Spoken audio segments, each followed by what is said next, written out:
Nditende Kristu Jesu wakazviita nyore kuti tigone kuziva evhangeri yake nokuda kwenyasha dzaainadzo.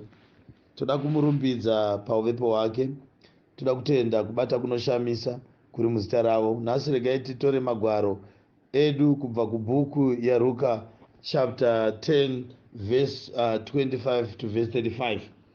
Luke chapter 10 verse 25 to verse 35. Regai ndiverenge bhuku ranaro rechirungu panapa. And behold, a certain lawyer stood up and tested him, saying, Teacher, what should I do to inherit eternal life?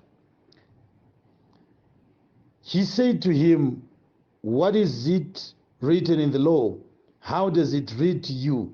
And he answered and said, You will love the Lord your God with all your heart and with all your soul and with all your strength and with all your mind, and your neighbor as yourself. Then he said to him, You have answered correctly. Do this and you will live. But wanting to justify himself, he said to Jesus, And who is my neighbor? And Jesus answered and said, A certain man went down from Jerusalem to Jericho and fell among thieves, who stripped him off his clothing and wounded him and departed, leaving him half dead. Now by chance there came down that way a certain priest, and when he saw him, he passed by on the other side. And likewise a Levite, when he was at the place, came and looked at him and passed by on the other side. But a certain Samaritan, as he journeyed, came where he was, and when he saw him, he had compassion on him. Then he went to him and bound up his wounds, pouring oil and wine, and he set him on his own beast and brought him to an inn and took care of him. Now on the next day he took out 2 denarii and gave them to the host, and he said to him, Take care of him, and what more you spend, when I come again I will repay you. Tinotenda Jesu Kristu. Tinotenda Jesu Kristu. Saka ndichadudzira vhesi izvi shoma nezvishoma taiverengera kuchirungu kuti tizobudisa zvimwe zvashona inogona kuzoramba kubudisa mamwe mashoko, asi patichange tichitaura ndichishumira panapa ndichashumira ndakatarisa reshona kuitira kuti tikazonetseka nerimwe vara tinoririfeya kubhuku rechirungu. Now tichashumira musoro wenyaya unoti He is the good Samaritan. He is the good Samaritan. Ndiye muSamaria wakatendeka, ndiye muSamaria wakanaka. Panapa taverenga shoko raMwari rati, zvino mumwe mududziri womurayiro wakasimuka akamuidza achiti, Mudzidzisi, ndingaiteiko kuti ndigare nhaka youpenyu husingaperi? So pataverenga kuversion yechirungu yati behold a certain lawyer, saka ari kunzi mududziri womurayiro. Waitori a lawyer by profession. Lawyer munhu akanga akadzidza the law. Law iyi yakanga iri law yekusungano yakare, kureva kuti kuOld Testament uyu murume uyu akanga ari eguru wezvemurayiro. Saka akauya akabvunza Jesu achimuedza zvikanzi, naIshe, ndingaiteiko kuti ndiwane upenyu husingaperi? Jesu akati kwaari, pamurayiro pakanyorweiko? Unorava sei? So Jesu paari kubvunza murume uyu ari kunyatsoziva kuti panyika ane title yekunzi lawyer, kureva kuti iye ndimazvikokota pamusoro penyaya dzemurayiro. Ndobva ati saka zvaari mudzidzi wemurayiro, zvaari gweta romurayiro, regai timubvunze kuti wakanzwisa here zvinoreva murayiro. Ndobva Jesu abvunza zvikanzi, ko pamurayiro pakanyorwei? Lawyer ndokubva rapindura zvakanaka zvinofadza. Harina kutaura zvese zvinosibotaurwa nevanhu zvemirayiro yakawanda-wanda. Rakakota murayiro semakoterwo ainoitwa naKristu. Saka at this point lawyer anga ari 100% right, but aiva 100% right whilst he was also 100% wrong. Chandinzwisa zvakanaka ndiri kuti he was 100% right panguva imwe cheteyo he was also 100% wrong. He was 100% right in the sense yekuti he quoted the scripture, he quoted the law correctly paakati murayiro unoti ida Mwari wako nemoyo wako wose, ida Ishe wako Mwari wako nemoyo wose, nomweya wako wose, nesimba rako rose, nokufunga kwako kwose, nokwako sezvaunozvida iwe. Surely apa murume uyu was 100% right. Then pandiri kuti he was 100% wrong is the next move yekuti aigona kuverenga zvinhu literally, akanga agona kuexplaina the law, the nature of law, the meaning of the law, kuti law pakutanga pese payakaitwa pese yaingofanira kuti munhu ade Mwari wake nemoyo wese, nokuti aifanira kuda Mwari nemoyo wose, kutenda kuna Mwari, oda oisa kufunga kwake kwose pana Mwari, obva adawe kwake sekuzvida kwaanozviita. Now this was the correct meaning, and this was the correct explanation yelaw yakaitwa nalawyer. So gweta iri romurayiro rakataura chokwadi apa. Jesu naivo akatogutsikana. Ukaverenga vhesi iri pamberi pavhesi 28, Jesu akati kwaari, wapindura zvakanaka, ita izvozvo ugorarama. Kureva kuti explanation yakapiwa nalawyer yanga iri correct, but kuzvipractiza ndo kwaitadzwa nalawyer. In other words, lawyer aiziva zvirikutaurwa nebhuku iri, asi asingazive zvarinonongedzera uye asingazive zvinofanira kuitwa naye. Now pavhesi 29 tazonzwa pachinzi, asi iye achida kuzviruramisa akati kuna Jesu, wokwangu ndianiko? Saka uri kuona kuti munhu uyu anga ari lawyer, anga ari muzivi womurayiro, but pamakore ese ndozvaakatonodzidzira izvozvo zvokunzvera kuti murayiro uri kurevei. Ndobvanzwisa kuti murayiro wese nonzi law yese inotaura pamusoro pekuda Mwari nemoyo wako wose, nekufunga kwako kwose, nekuita kwako kwose. Yobva yataura kuti ude wekwako wose kuzvida kwaunozviita. Izvi Jesu akazvikotawo pachapter 22 Matthew, paakanga abvunzwa futi nomumwe wavasadhuse akanga auya paya achimubvunza vavanyori futi, akamubvunza mubvunzo uyu, but uyu akabvunza apa akasiyana neakanga abvunza ikoko, though zvazvo zvichiratidza sekunge zvakada kufanana. But ukanyatsoteera zvakanaka nako chanzwa zvinzi paakadaro Jesu Kristu paakataura akapindura kuchapter 22 Matthew verse 36, uyu akanga abvunza kuti murayiro mukuru ndeupi pane mirayiro yose. Uyu haana kubvunza mirayiro mukuru, ati ndingaiteiko kuti ndiwane upenyu husingaperi. Saka Jesu ndobva amuti, ko iwewo zvauri mudzidzi womurayiro, zvauri lawyer remurayiro, ko murayiro waunodzidza iwewo nemurayiro waunomirira uri gweta unotaurei? Ndobva ati, aiwa, murayiro wese ndadzidza zvaunotaura, unotaura pamusoro pekuti ida Mwari wako nemoyo wako wose, nokufunga kwako kwose, nokuita kwako kwose, ugodawo vakidzani wako wose kuzvida kwaunozviita. Jesu akati, awataura zvakanaka, nokuti naKristu padefinition yemurayiro wakataura kuti murayiro wokutanga ndewekuti ida Mwari wako nemoyo wako wose, nekufunga kwako kwose, nokuita kwako kwose, ugodawo anobva atsanangura achiti wechipiri wakafanana neiwoyo unoti ude wekwako kwose kuzvida kwaunozviita. Izvi akazvitsanangura kubva pachapter 22 Matthew vichitangira pavhesi 36 kusvikira pavhesi 40. Ipapo ndo zvatiri kunzwa futi lawyer richikonfema, richiti affirm kuti ndo zvarainzwisisa. Jesu ndobva ati, kana zvakadaroka chienda kaunopractiza zvinofanira kuitwa kuti upinde mueternal life. Zvichireva kuti painzi ude Mwari wako nemoyo wako wose, zvinoreva kuti vanhu vanofanira kuzonzwa gospel raJesu Kristu, vorida iroro, vogara mariri, vorega kuva nerimwe gospel nomumwe Mwari wavanotenda. Vachidaro pari kunzi neighbor ndo pane basa. Saka pari kuzonzi ude muvakidzani wako. Iye akabva abvunza zvikanzi, iye akati achida kuzviruramisa akati kuna Jesu, wokwangu ndianiko? Izwa, uyu murume uyu ari kuti kubva paakadzidza law haasi kuziva neighbor wake, as if asiri kuziva, but iye ndiye lawyer. But panapa ari kubvunza pamusoro pekuti neighbor wangu ndiani.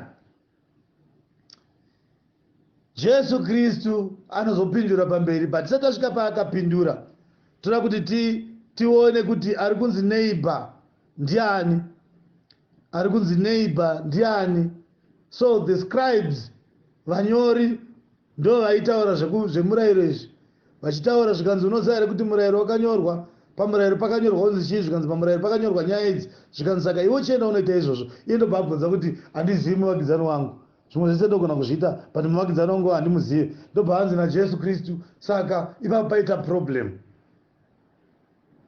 Muvakidzani zvinoreva neighbor. Saka neighbor waIsraeri aiva chii? Neighbor waIsraeri physically waiva Gentile. Saka you can take it nenzira yekuti panyama neighbor waIsraeri aiva muGentile, zvichireva kuti Mwari pane zvavaiparidza pavakataura nyaya dzekuti ida neighbor wako. Vaitaura nyaya dzekuti even gospel pa spiritual Israel yomweya kana ichinge yaratidzwa, Jesu Kristu achioneswa, Israeri yomweya ichafanira kuyanana nemuvakidzani wayo, kureva kuti yaifanira kuzovakomodeta maGentiles. Ivhangeri yaMwari yaifanira kuti kana yazouya navahedheni vapindewo mugospel iyoyo, asi mudzidzo womurayiro kana kuti lawyer akati haazive neighbor wake.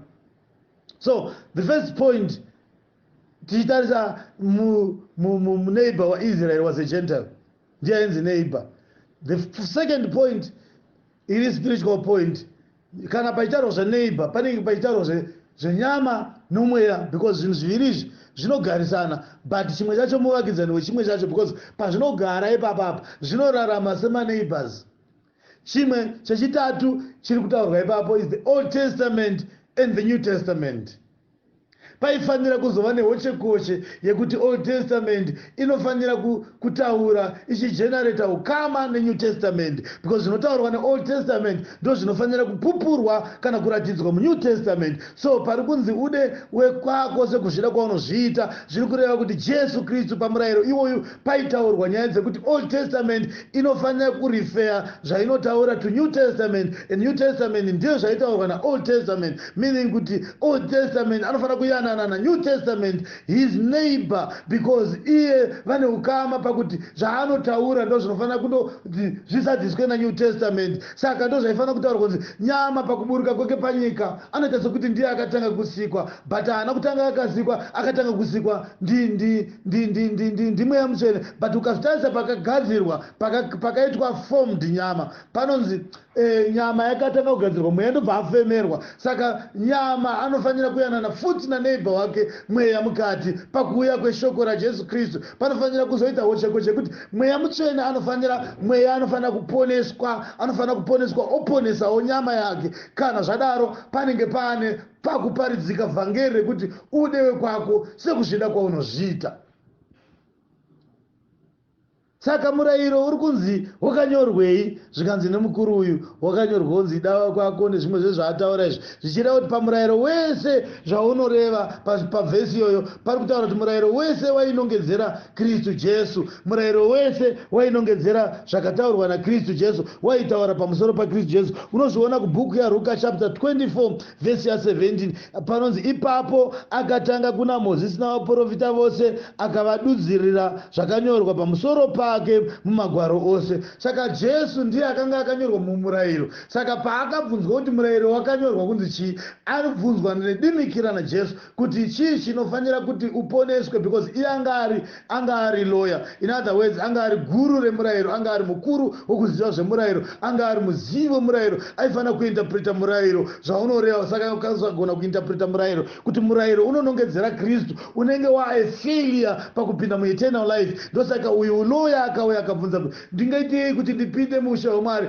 Zvikanzi zvauri iwewe zvaunonzi uri lawyer, ko hauzivi here zvakanyorwa pamurayiro? Aifanira chete kuti kana anga achiziva murayiro aifanira kunzwisisa kuti murayiro unodudzira pamusoro paKristu Jesu. Jesu achizvitaura panapa pavhesi ya27 yechapter 24 yaRuka anoti ipapo akatanga kuna Mozisi navaprofita vose akavadudzirira zvakanyorwa pamusoro pake mumagwaro ose. Magwaro ose ari kutaurwa apa ndeeOld Testament yese. Old Testament yese yanga iri law according to this word. Zvainotaura zvese iri kutaura chinongedzera kuna Kristu Jesu. Saka uyu paari kubvunzwa naJesu kuti paari kuti ndoita sei kuti ndipinde muushe hwekudenga, zvikanzi ndo zvavakanyorwa pamurayiro, zvokureva kuti murayiro waifanira kuvanongedzera kuna Kristu Jesu. Kana Kristu Jesu achinge auya vakatenda kwaari ndiko kuti vaende kuupenyu husingaperi. because hakuna munhu aigona kuwana eternal life asina kuwaniswa life yacho nalife. Life ndikristu Jesu. Ndio zvaakanga apupura pana John chapter 14 verse ya 6 kuti ndiye nzira, ndiye zvokwadi uye ndiye upenyu. Saka ndiye akanga ari nzira yekuendesa vanhu kueternal life, ndiye akanga ari the truth about eternal life, iye ndiye akanga ari eternal life. Saka ndiye ainongedzerwa naloka kuti paanouya kana vanhu vakagona kumunongedzera vakagona kutenda kwaari vanowaniswa nyasha through iye. Saka Jesu Kristu akabvunza kuti zvauri iwewe loya, murayiro wako unombotaura kuti kudii? So zvinorwadza kana kunyadzisa kuti a person who claim to understand the law better ari kuti murayiro ndounzwisa ndobva atotaura aexplaina kuti murayiro unodai udai zvonzi chizviita ka, because anga agara asingazivi aifanira kutotenda kuna Jesu Kristu. Paakaona Jesu Kristu waifanira kutenda kuti zvaitaurwa nemurayiro ndizvo zvaitikapo, otenda kuna akataurwa, iye obva apinda mueternal life. Saka panapa kana tichitaura zveeternal life tichitaura zvokuti Jesu Kristu ndiye upenyu. Murayiro wese wainongedzera Kristu Jesu. Kanoverenga futi pachapter 24 yaLuka vhesi ya 44 akati kwavari, ndiwo mashoko angu andakakuudzai ndichiri nemi kuti zvose zvakanyorwa pamusoro pangu pamurayiro waMozisi napavaprofita napamapisarema zvinofanira kuitika. So ndiye akanga akanyorerwa zvose zvelaw ari kuti pamurayiro waMozisi napavaprofita namapisarema kuna kuti the whole Old Testament yaitaura pamusoro paJesu Kristu. Saka paakabvunza lawyer kuti murayiro waunoverenga Old Testament yaunoverenga inoti chii, zvikanzi inotaura pamusoro pelove kuti ndisarasike pana Mwari wandinotenda, inotaura pamusoro pekuti ndizomuda nemwoyo wangu wose, inotaura pakuti ndizoda neighbor wangu nemwoyo wangu wose. Zvikanzi chienda akaonaita izvozvo zvichireva kuti zvaitaurwa nemurayiro akanga ari Kristu Jesu. Asi ava vadzidzi vemurayiro ava maloya vakanga vachiverenga murayiro iwoyo vasingazive zvaunoreva. So that's why ndati inini he was 100% right pakunongedzera zvinotaurwa nemurayiro, but he was 100% wrong pakusaziva zvinonongedzerwa nemurayiro wacho. Saka pakazhinji dambudziko romurayiro ukauziva, so munhu anoziva murayiro wese anofanira kuti pakupedzisira kwemurayiro azive kuti murayiro iwoyo wakanongedzera Kristu. Munhu wese anoti anoziva murayiro asingagoni kunongedzera murayiro, asingagoni kubuditsa kuti murayiro wakataura Kristu, anenge ari murevo nhema. Ndo zvakaitwa nethis guy, this lawyer aiziva kuti ndiye akanga akachimirira kudzidza murayiro, but pakudzidza kwake murayiro aisaziva meaning yezvinoreva murayiro, because murayiro wese waidudzira pamusoro pani paKristu Jesu. Saka ukaverenga John chapter 5 ukaverenga pa39 uchanzwa Jesu achiti, ndinoona vachiverenga magwaro mazuva ese nekuti vanotsvaga upenyu maari. Chavaiverengera mabhuku iwaye Old Testament, ainzi magwaro ari kuverengwa yanga isati yako New Testament, zvichireva kuti muOld Testament ndo maiverengo, but Jesu akataura kuti pamuri kuiverenga ndinoziva kuti munoiverengere. Saka vhesi 39 inotaura ichidaiso, ichitaura sokuti munonzvera magwaro nokuti munoti upenyu husingaperi munabwa maari ndiyo anondipupurira ini. Saka anoti kuvaFarise navaJudha vose anovataurira pamusoro navaSaduse kuti vakomana ndinoona muchinzvera magwaro, because that was their daily routine. Munhu anonzi muFarise anga asiri munhu wekutamba naye, aifanira kunge achiziva mabhuku ekutanga aMozisi nemusoro every word. Saka zvinoreva kuti inonzi law vaiziva zvokunyanyisa pakuiverenga, but vaisaziva meaning yayo, because dai vaiziva law vangadai vakaziva Kristu pakuuya kwake. Saka Jesu ari kuti munonzvera magwaro nokuti munoti mupenyu husingaperi munabwa maari ndiwo anondipupurira ini. Zvichireva kuti Old Testament yaiverengwa navaIsraeri. Ukanzwa pachinzi panonzverwa magwaro, iwe rega kuvharika zvakanyanya ufunge kuti neNew Testament yanga iriko. Paitaurwa naJesu apo kwanga kusina bhuku reNew Testament rakanyorwa. Bhuku reNew Testament rakatozonyorwa after 1st century, kureva kuti makore anenge 100 apera ndo parakatanga kupublishwa. Kureva kuti kumashure kwese Jesu afa ranga ristori, Jesu achiri mupenyu ranga risiko, kwa kune bhuku rakare. Jesu atofa makore anenge 100 apfuura ndo pakazonyorwa inonzi New Testament. Saka haugoni kuti ukawana pachinzi unoverenga magwaro pfungwa dzako dzokudzvinyirira kuti ufunge kuti magwaro aiverengwa nevanhu avainge iri New Testament. Yaitori Old Testament, but muOld Testament Jesu Kristu abva ataura achiti munonzvera magwaro nokuti munoti upenyu husingapere munabwa maari ndiwo anondipupurira ini. vaitsvaka eternal life muold testament. That's why this guy akabvunza achiti ndingaita sei kuti ndiwane eternal life. Saka all along Israel yaiverenga magwaro eold testament ichiverenga law ichitsvaga eternal life, but vasingaiwane until this guy atozonotesta akati kana uyu munhu achinzi ndiye Messiah, let me ask him kuti kana iwe uri Messiah, how chii chandingaita, what should I do kuti ndiwane eternal life? Jesu Kristu akati iwewo zvaunoverenga murayiro wako wakanyore ndo magwaro avaiverenga everyday. Jesu ari kubudisa pachena kuti pamurayiro wavaiverenga iwo manga makanyorwa pamusoro pezvake, magwaro iwo aipupurira iye Jesu Kristu. So you can now imagine, you can now know kuti Old Testament yaitaura pamusoro paJesu Kristu, murayiro wese wainongedzera pamusoro paJesu Kristu according to the scripture. Saka uchanzwa verse 46 achiti nokuti dai maitenda Mozisi ndoloi, mungadai maitenda ini nokuti iye wakanyora zvangu. So this lawyer paari kubvunza pamusoro pemurayiro, iye ari lawyer, ari a scribe, murume wokuziva murayiro, munhu wokunzvera murayiro, anoziva kuti ndini mukuru wokuzviziva zvemurayiro. Ari kubvunza Jesu kuti ndoda kuwana eternal life. Saka paaiverenga law aiti ari kuwana chii? Zvikanzi hauna kunzwisa palaw yacho nokuti iwe wacho unoti unoziva law hautoizive, because dai maiziva law mungadai maziva inini, because law yaipupura pamusoro pezvangu. Verse 47 chapter 5 yaJohn inoti asi kana musingatendi manyoro ake mungatenda seiko mashoko angu. So zvireva kuti the law, the Old Testament law yanga ari manyoro aMoses. It was a law dedicated to Moses as the testator. The Old Testament testator wayo ndi Moses. New Testament testator we New Testament ndi Christ.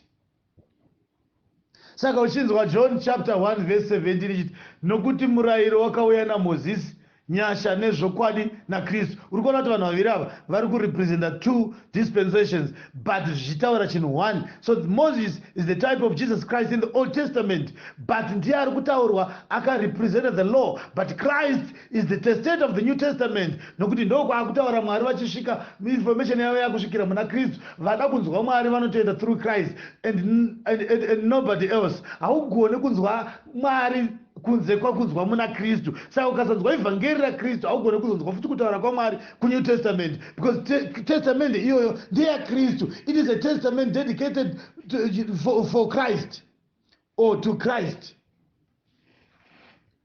Saka panapa pari kutaurwa nyaya dzekuti pakaitike, tinoda kuenda kunyaya yedu yatapa musoro nyaya yokuti he is the good Samaritan.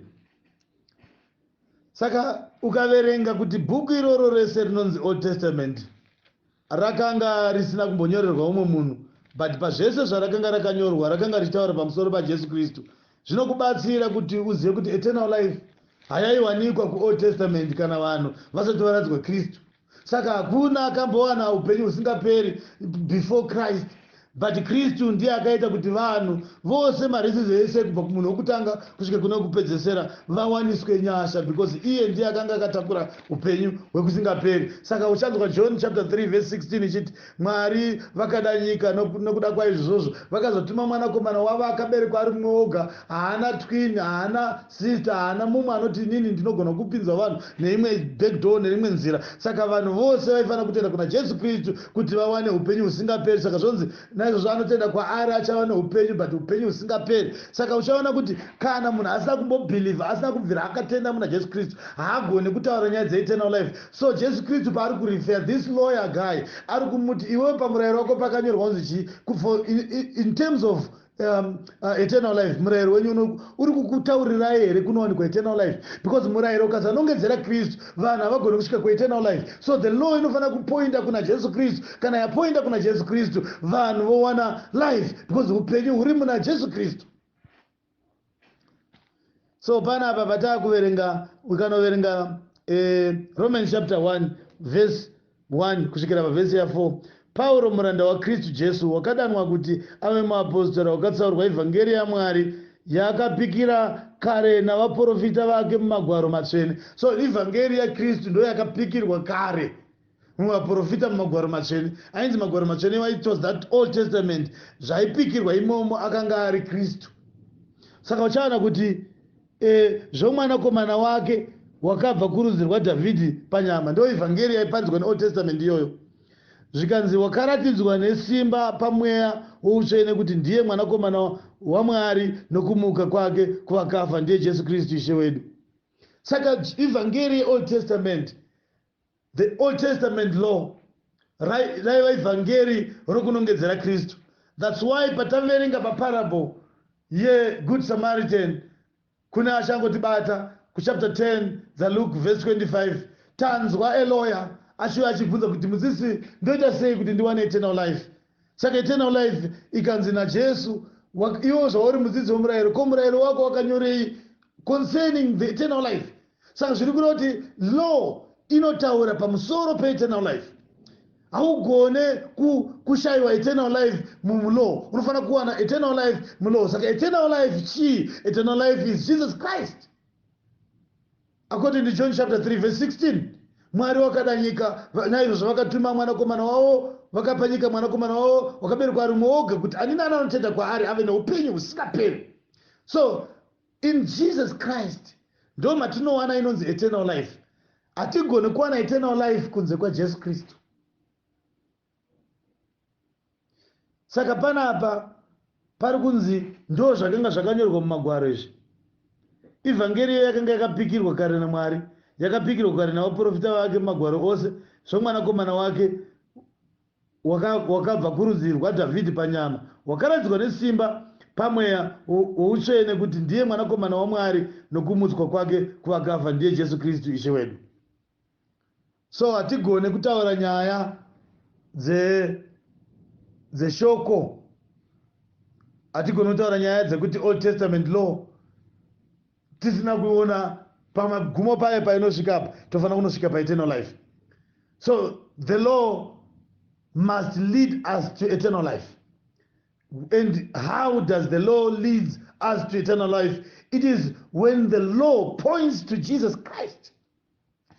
When the law ikava explicit pakutionesa Jesu Kristu, then pakupera kwezuva value yelaw yapo takuziva kuti law yakatinongedzera Jesu Kristu, because Jesu Kristu ndiye aitaurwa nezvake pamurayiro. Tavhura magwaro akaonesa zvose izvozvo nekutaura kwaJesu Kristu.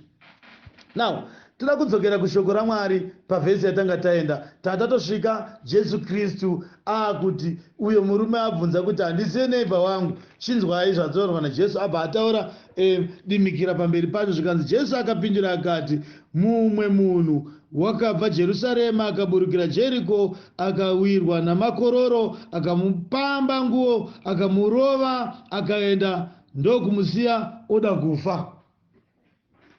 Saka panapa tinoda kuti tinzwisise shoko raMwari kuti ari kunzi mumwe munhu ndiani aibva kuJerusarema achienda kuJeriko, uye ari kunzi matsotsi ndiani akarova munhu uyu akakwara, uye munhu iyeye ari kunzi akasiyiwa ari half dead, nokuti shoko reshona rinobva rati oda kufa, but rechirungu rataverenga tariverengezera izvozvo zvinonzi he was left half dead. Zvinonzi akapambwa nguo, kureva kuti vakatomubvisa hembe dzaakanga akapfeka ndobva vasiya ari naked.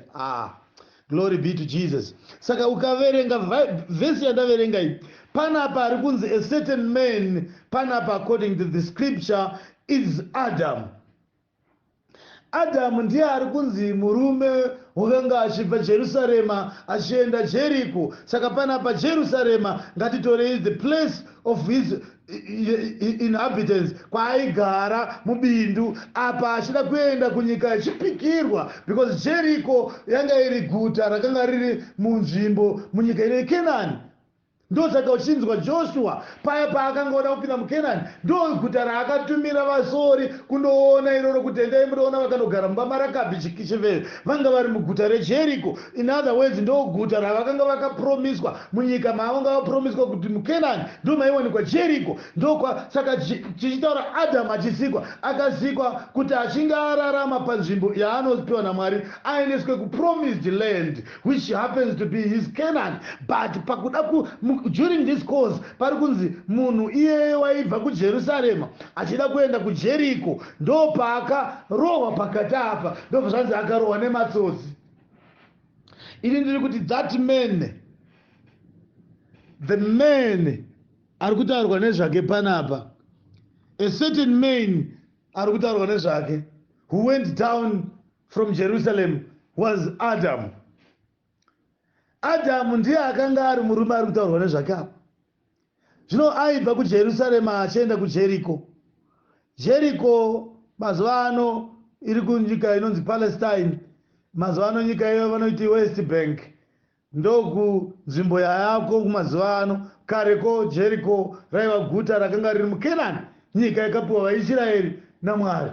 Saka uchaona kuti Moses, Adam achibva ari mubindu aifanira kuenda to his promised land, which was a land of eternal life. But asati asvika ikoko ndobva akarohwa nematsotsi. Ndiani vanonzi matsotsi? Kuti tipindure mubvunzo wematsotsi panapa, kuti tikupindure mubvunzo unonzi wematsotsi, uchaona kuti tinoenda kunobata Revelation zvakazarurwa chapter 12 verse ya 7. Zvino kurwa kwakavapo kudenga, Mikaeri navatumwa vake vakarwa neshato, shato ikarwa ina vatumwa vayo, vakasakunda nenzvimbo yavo haina kuzowanikwa kudenga. Zvino shato huru yakakandirwa pasi, iyo nenyoka yakare inonzi Diablos naSatani, munyengeri wenyika yose, yakakandirwa panyika, navatumwa vayo vakakandirwa pasi pamwe chete nayo. So ukanzwa pana pari kunzi matsotsi, because patonzi matsotsi kureva kuti it's a team. So panapa this matsotsi zviri kurepresenta the devil. NdiSatani uyu akarova murume aibva kuJerusarema, murume airohwa ipapo ndiAdhamu. Akarohwa sei? Akakumurwa hembe, akasiyiwa akuvadzwa, ava pedyo nokufa. Vakamukumura hembe sei? Because the glory yakanga iri pana Adhamu yakabviswa. He was undressed. Parikunzi vakamupamba nguo dzake. Devil paakataura muna Eve pakadyiwa muti wakanga ukarambidzwa naMwari, that disobedience ndokubviswa kwehembe yakanga iri pamusoro paAdhamu. Adhamu akanga akapfeka nguo yeglori yaMwari. Paakatadzira Mwari wakabviswa nguo, akasara ari naked, pakuti wakasara asina gospel, wakasara asina shoko raMwari, wakasara asina chaMwari, but wakasara ava munhuwo zvake. So in this case, even ukazodzokera kuliterally kumashure kwayo, chapter 3, uchanzwa kuti pavakadya ipapo vanonzi vakatozoonekwa vakashama. Saka kushama ikoko kunyange kwaionekwa physically, but kwairepresenta something spiritual, because they were naked according to this parable. Jesu ari kutaura pamufananidzo. Zvikanzi pomunhu zvinhu zvese zviri kuitika izvi zvokuti imi mese maakutambudzika hamuchaziva zvamaifanira kuita, zvakaitika pamurume uyu, ndobva aita sekuti akutaura nyaya. Zvikanzi pane murume, ndoziva kuti pane murume aibva kuJerusarema achienda kuJeriko. Iye ndiye akasangana nematsotsi emurume. Paakasangana nematsotsi, wakarohwa nematsotsi, vakatanga kumupamba nguo dzake, vakamurova because akatanga abviswa glory paakadya. Paakadaro akazorohwa because pakuita kwake ikoko he was punished, akuvadzwa naDiablos, and he left him half dead.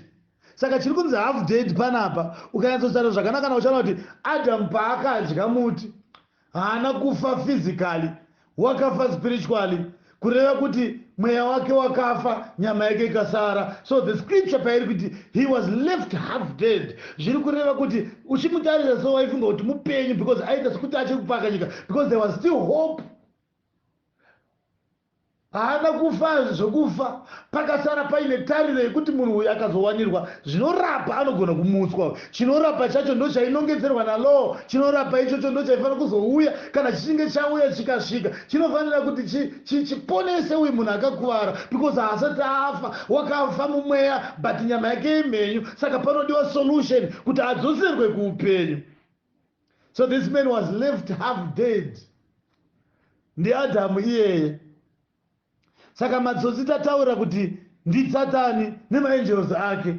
So when he came down with 1/3 of maangels ekudenga. In other words, pakanonyengera Adam naEve mubindu akaenda achizviita nemauto ake because hakuna kwaisiya army yake yemaangels. So pari kunzi neshoko raMwari and matsotsi akamuwana. Ukaverenga rechirungu vati and the thieves, because anonzi mbavha ndiye diablos.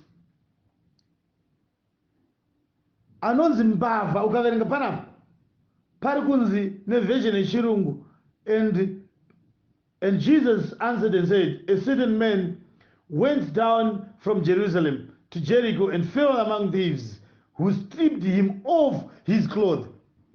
Saka clothes igospel raMwari, ishoko raMwari rakanga rakafukidza Adamu. Murayiro waMwari, the word of God rakasiya rataurwa musadye, ndo rakasvika akatanga abviswa iroro kuti makaudzwa kuti musadye, munofanira kudya, so that kudya ikoko kwakadyiwa munhu asvinge atanga abviswa nguo. Saka munhu asina gospel of Jesus Christ ari easy kuurayiswa negospel renhema, because gospel renhema ndo rinofanira kuita rinoshandiswa nadevil kupreacha kumunhu anenge ambopiwa gospel rakanaka kuti asvike pakufa kuti arege kuwana eternal life. Saka diablos ndokubva dzasvika paya dzikabva dzataura naye ndobva dzadya muti uyu.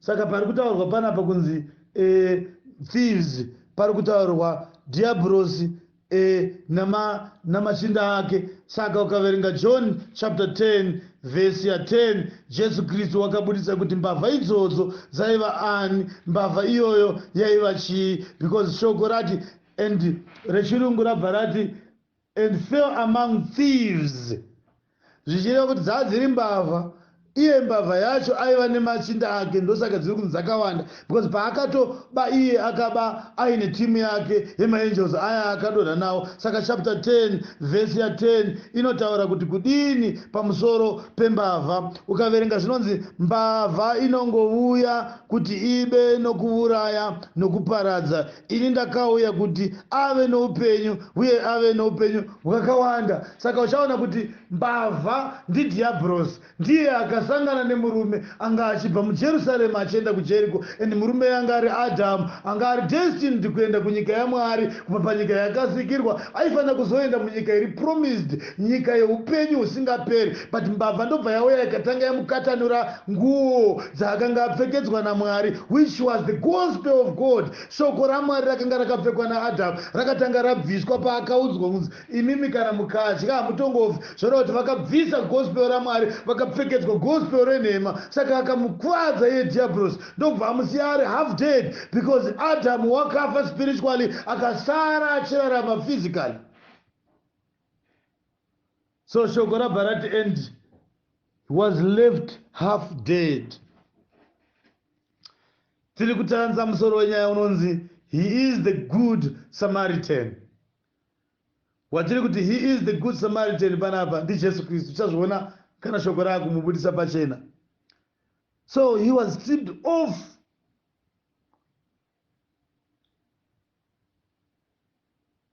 his clothing. Ndo zvazvinoita kana muupenyu hwazvino. Thieves are false preachers who are led by the devil kuti vashumirire nhema kuvanhu vaMwari vanofanira kuponeswa nokutenda muna Jesu. Iye Jesu Kristu abva ati mbavha inongouya kuti ibe nekuparadza, but ini ndakauya kuti ave neupenyu hwakawanda, kureva kuti eternal life inowanikwa through Jesus Christ. But the thief, the devil and his angels vanouya kuti vaparidze, vashandise false preachers to preach the wrong doctrine, the wrong gospel, kuti vasiye vabvisa vanhu nguo yechokwadi, nguo yegospel. Saka uchiona kuti even that paparable yemutambo uya wakadaidzirwa vanhu mumugwagwa, pane murume akaonekwa ipapo akanzi wakaupinda asina nguo yemutambo, akawanikwa nomuridzi womutambo, akamubvunza kuti sei wapinda munomu usina nguo yemutambo, akabudiswa kunze akakandirwa kurima guru. Iyeyo akapinda asina nguo yemutambo, zvinoreva kuti munhu agone kupinda paeternal eternal life agone kupinda pamutambo wegwayana kana asina kuwana the correct gospel, asina kuwana the correct doctrine of Jesus Christ, because nguo yomutambo nenguo yokupfeka inotaurwa apa inguo yeshoko rechokwadi rinofana kupiwa vanhu kuti varege kurasika vaende kumusha vagone kugamuchira Jesu Kristu. Even the law itself inofana kupoinda kuna Jesu Kristu. Saka matsotsi akasangana naye ndiDiablos nemaangels ake ndobva vabvisa Adamu nguo, vakamubvisa gospel raakanga audzwa naMwari, vakamusiya ari naked. Ndobva vapedza izvo vanoda vakabva murova, because vakamupinza murufu. Pavakamudyisa, paakangobvuma kufamba kuenda kunotanha muti, akanga abvuma kubvisa nguo. Paakadya muti akabva akuvadzwa, akaita maronda, haana kufa, wakasara ari half dead. So kana uchiverenga bhaibheri, shoko raMwari rinobva rati vanhu vose vakafa muna Adhamu, vaizofanirwa futi kuti vamutswe, because ukaona munhu ari kunzi akaita half dead zvinoreva kuti pane potential yekumutswa kwake. Saka Romans chapter 5 verse 12 inoti saka izvi zvivi sezvo zvakapinda munyika nomunhu mumwe, norufu rukapinda nezvivi, saizvozvo rufu rwakasvika kuvanhu vose nokuti vose vakatadza. So vanhu vose vakanga vakaberekwa vari half dead, kureva kuti vanga vakafa spiritually vachirarama physically. Pai panonzi nevanhu makorokoto vari kuitira makorokoto kumunhu akakuwara, munhu akatokuvadzwa zvake kare nematsotsi, ndiye uyu ari kuberekwa uyu anofanirwa nevanhu panyika, kuchireva kuti kana iye munhu iyeye akakuwarawo akawana munhu anomurapisa, anogona futi kudzokera kuupenyu. Kurapiswa uku kuri papi? Kuri pakuzonzi shoko raJesu Kristu rinofana kuparidzwa. Kristu ouya otanga kuita restore munhu kulife. He is the good Samaritan. Panapa tikafamba nebhuku uchanzwa zvakanaka kuti pari kubva panzi neshoko zvivi sezvo zvakapinda munyika nomunhu mumwe, norufu rwakapindawo futi kuvanhu vose. Saka vanhu vose vakabva vafa, vakafa muna Adamu. So they are almost half dead. Everyone is born half dead. Akafa spiritually, physically anorarama. Pane potential yekuti azomutswazve. Anomutswa sei? Kana pachinge paparidzwa the good news, which is the gospel of our Lord Jesus Christ. Iye akaritenda, iye akadaro anoponeswa. Saka uchaona kuti Paul achitaura kuvaKorinde chapter 15 verse 22 anoti nokuti vose sezvavakafa muna Adhama, saizvozvo vose vachararamiswa muna Kristu, asi mumwe nomumwe padzoro rake, Kristu chibereko chokutanga, tevere avo vari paKristu pakuuya kwake. Saka vose vakafa muna Adhamu. In Adam we are all half dead.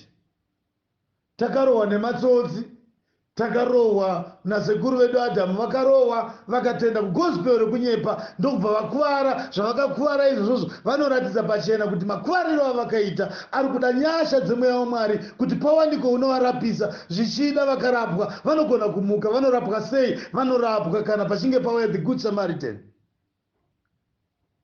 Now ukaverenga pamberi pacho pabva panzi pavakakuwara comrade avo vari kuzotaurwa panapa zvichinzi pavhesi iri pamberi, now by chance, ndofarira pari kunzi by chance, they came down that way a certain priest, and when he saw him he passed by on the other side.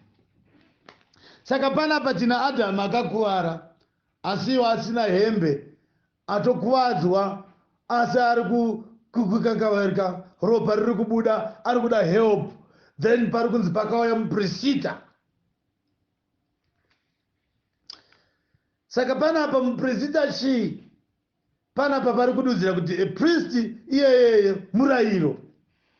So the law payakaiswa kuIsraeri yaifanira kuita sekunge inoita restore Adamu inomutsa Adamu pakukwara kwake, yomudzosera paupenyu, yomurapa yodai. But iyo law, murayiro, pakudaro kwawo napakuuya kwawo kwose, hauna kugona kunhonga Adamu akakwara ukamurapa kuti umudzosere paupenyu, umudzosere nenguo dzaaiva nadzo. Kuti zvidaro law haina kugona kuita restore Adam to level yeupenyu hwaakanga ainawo before arohwa namatsotsi. Saka uchaona kuti law haina kunge ikakwana kusvikira pakuti iyo inogona kurapisa Adamu. Yakazviona kuti Adamu akakwara, asi iyo zvayakaita yakatonyenyeredza nekuseri, nokuti yaizva kuti iroro basa harizi rayo. So law was a pointer to him who was supposed to take the duty to heal, the duty to make Adam well again, and to restore Adam back to his normal life. Saka murayiro hawaigona kurapa Adamu pakukwara kwake. Murayiro hawaigona kudzosera Adamu hembe dzakanga abviswa namatsotsi. Wakazviziva kuti basa iri hatirigoneri, ndobva wanyenyeredza kudaiwo uchidai uye achigomera chete. Saka law kubva payakatanga kuiswa naMwari haina kugona kugadzira nyaya dzakanga dzaitwa naAdamu kuti iite restore Adamu kuna Mwari. Rather yakatonyenyeredza nekuseri ichinongedzera kuti ina handizvigonezvi, panofanira kuuya mumwe munhu anofanira kuzviuya. Saka uchaverenga zvakanaka nako uchinzwa kuti the next verse inobva yati, now and likewise a Levite. So the law ndo yakatanga kuuya first. Vanhu vachitofungidzira kuti muprista zvaasvika iye wakanga akakwara aiti zvauya murayiro, ndofunga ndaakudzoserwa futi kuna Mwari, Mwari vandiwanira nyasha. But law payakauya yakangouya isingaadrese mavanga aAdamu, yakauya isingaadrese nakedness yaAdamu, yakangomusiya achigomera ipapo because yaiziva kuti iyo haigone. But yaiti inonongedzera mumwe munhu anouya mberi kana achinge auya iye ndiye anofanira kuzomuporesa. So pari kunzi and there likewise a Levite, when he was at the place, came and looked at him and passed by on the other side. So the prophets vakatoita zvekuzonomutarisa manje, because vaprofita vaiprofita vachioneswa zviri kuuya mberi. So they saw the injured Adam, but havana kugona kumurapa because it was not their duty. Their duty was to see kuti Adam akakwara, but pakuona kwavo vaiona futi ane right anofanira kupinda muoffice yokuponesa uyo akakwara.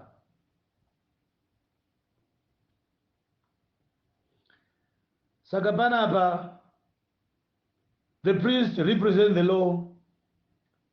Law haina kugona. Law haina kugona kurwira kana kudzosera Adamu kuupenyu. Law haina kugona kurapa Adamu. Law haina kugona kudzikinyura Adamu kuti imuponese nyangwe yaiva murayiro une simba, asi haigona kuita restore Adamu. Haina kugona kuti Adamu agone kuva munhuzve unopona paupenyu. Yakatongomusiya ikamunyenyeredza. NomuRevhi muprofita wakati achiuya ndokutozviona muchiprofita kuti uyu wakakwara.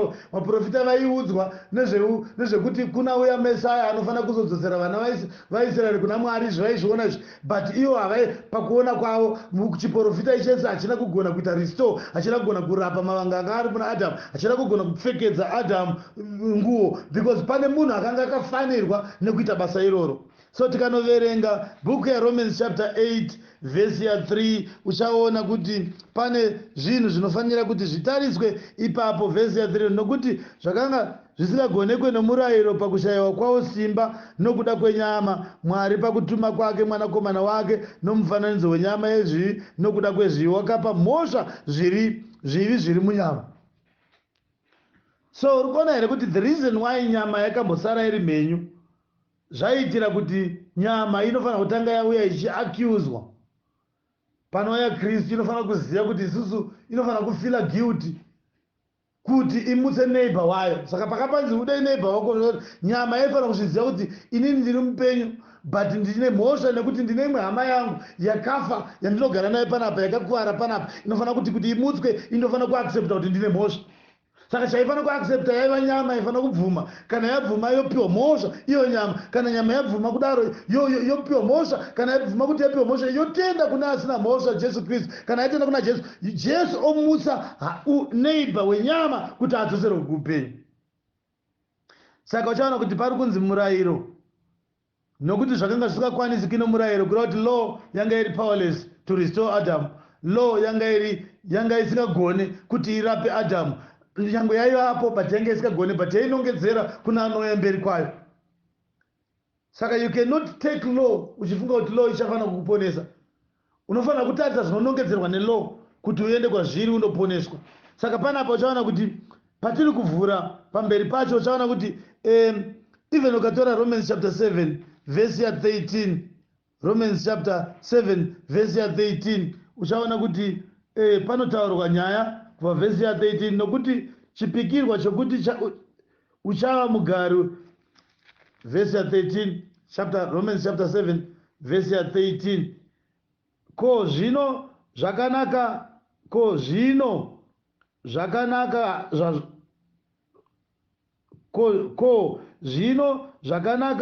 zvakazofa rufu kwandiri here? Zvakanaka zvakazova rufu kwandiri here? Haizva, asi ndizvo zvivi kuti zviratidzwe kuti zvivi zvakandiitira rufu nezvakanaka, kuti nomutemo zvivi zvive zvakaipa kwazvo kwazvo. Ipapa ndo patofanira kunge tichinyanya kuverenga bhuku rechirungu ipapa, because Shona inoita sekuti inoda kunyanya kuomesa zvinhu zvairi kutaura, zvoita sekunge zvisiri kunyanyonzwika, zvokuti even uri muShona unoita sekuti Shona yacho iri kuti kunetsa kuti uinzwisise, because Shona yakashandisirwa pakutranslata. Matranslators eShona pamwe pacho vaiomesa mashoko aifanira kubuda ari pachena. Ukanyatsoverenga zvakanaka vhesi yandaverenga iyo muchirungu inobuda zvakanyanya kujeka kupfuura kana tichinzwa muShona. Saka tikatora vhesi 13 yechapter 7 zavaRoma, therefore as that which is good become death to me. Ari kuti icho chinhu chakanaka icho chakazova rufu kwandiri, zvikanzi certainly not, but sin, zvikanzi zviro kwazvo kwete, asi chivi, that sin it might be manifested to be sin. Saka icho chinhu changa chakanaka icho hachina kumbogara chakaita rufu kwandiri zviro kwazvo, but chivi kuti chiratidze mabasa ezvivi mandiri, was working death in me through what is good, so that sin through the commandment might become exceedingly sinful. For we know that the law is spiritual, but I am carnal, sold into bondage to sin. Inyama iri kutaurwa nezvayo.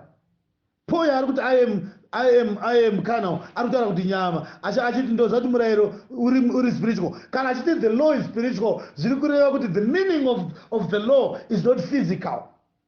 The law is spiritual, the law is Christ.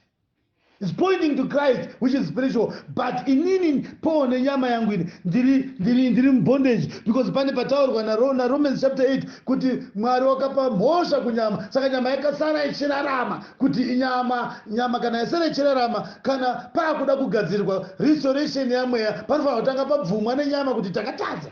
So pari kunzi ude wekwako sekuzvida kwaunozviita, nyama yaifanira kunzwisa kuti inofanira kugamuchira on behalf of spirit kuti yakatadza, so that spirit kana nyama achinge atenda spirit oitwa restored.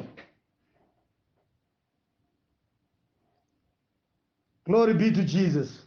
Saka kaiverenga tsapa yese iyoyi ndichiringotaura pakuti murayiro waikundikana pese ipapa, because wanga uri spiritual hawaigona kusunungura munhu wakuvara panyama.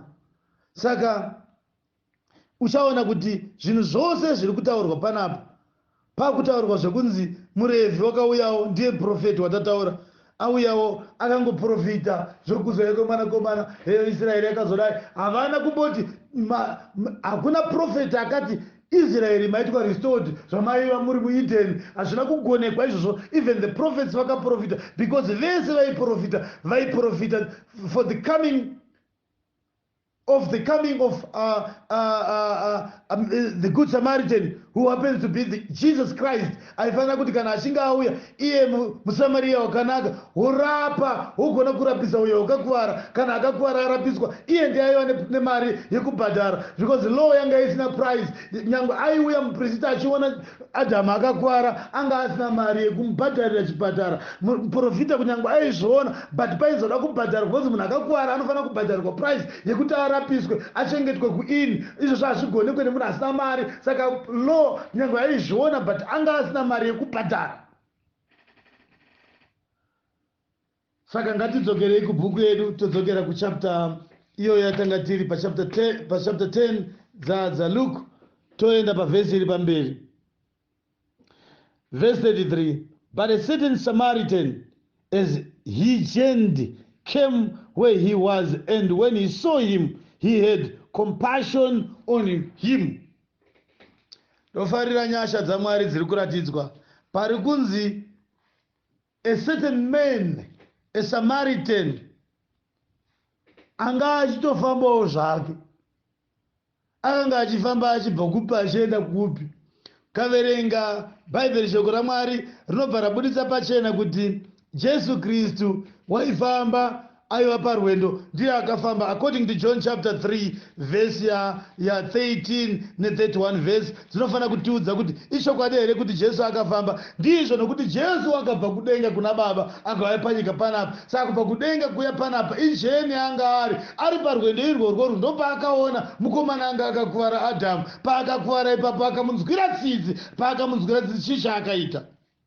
So toda kuprova kuti ishokwadi here kuti Jesu Kristu aifamba ari parwendo. Chapter 3 ya John verse ya 13 anoti hakuna munhu akakwira kudenga asi iye wakaburuka kudenga, iye mwanakomana womunhu. Zvichireva kuti zvechokwadi Jesu akaita journey from heaven to earth. Zvichireva kuti ndiye akanga achionekwa apa as the good Samaritan, ndiye muSamaria wakatendeka. Ndosaka tati he is the good Samaritan. Ndiye akagona kurapisa munhu akanga akakuwara, ndiye akagona kusunungura mukomana akarohwa nematsotsi Adhamu, achimukwanisa kuti amudzosere kuupenyu. Verse 31 yechapter ya 3 inoti unobva kumusoro ndiye uri pamusoro pavose, nounobva panyika ndowenyika, unotaura zvenyika. Unobva kudenga ndiye uri pamusoro pavose. So Jesus ndiye akauya, ndiye akaonekwa achifamba apa. He was above even the priest. He was above even the Levites. Because vese havagone kurapisa mukomana akakuwadzwa, havagone kumudzosera hembe, but anobva kumusoro ndiye ari pamusoro pavose. And this man ari kunzi the good Samaritan is Jesus Christ. Donzwa zvaakaita pamusoro paizvozvo paakamunzwira tsitsi. Then he went to him and bound up his wounds, pouring on oil and wine. Jesu pakuuya kwake achitanga kumira paministry, wakatanga kufamba achiparidza gospel rekuzviratidza pamusoro pekuti vanhu vazive kuti uyu murume uyu ndiye anogona kutovarapisa vanga vakakuwara. Ndokuti Adhamu azvinzwe kuti ndakakuwara, anogona kundirapisa ndeuyu. Akatanga aenda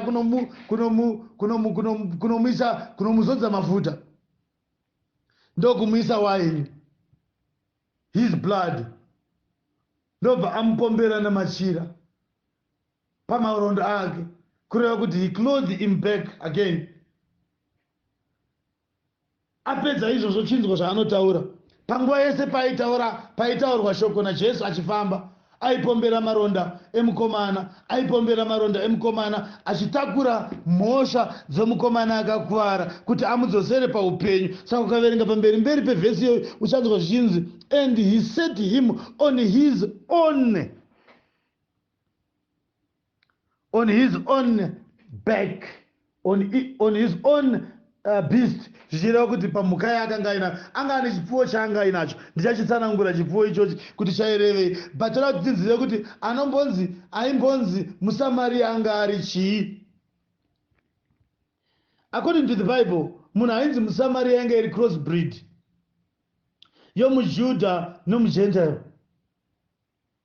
muSamaria is a crossbreed yemuJudha nomuGentile. Zvichireva kuti anga ari partially anga ari a Jew, half Jew, or 3/4 Jew, half one quarter Gentile.